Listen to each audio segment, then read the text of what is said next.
لله رب العالمين. بعد معاناة 5 ساعات نواد كوكو جبناها من مخزن هنا من فرنسا، جوز الهند. مش عارف الشلة ولا لا، بس هنحط دي كده. لا مش عايز فتح. طب قول مفيش تعليمات يا ابني. استنى ما تعضنيش، استنى. تعال اطلع لي فوق. هنا دي افتحها ازاي؟ كومو فير كومو دي اتكسرت خلاص.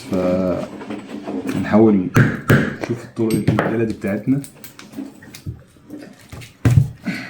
الله اكبر. هيك شابطه باللي باري.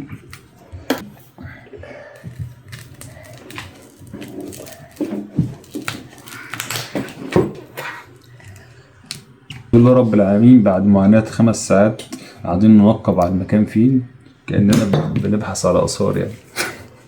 فلقينا المكان الحمد لله رب العالمين. وكان في خطأ تقني من الناس اللي هم بيبيعوا الحاجات دي.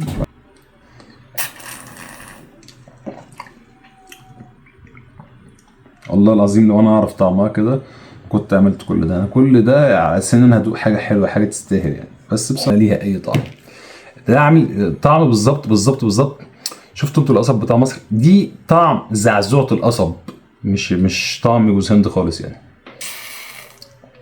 يلا الحمد لله على كل حال. سلام.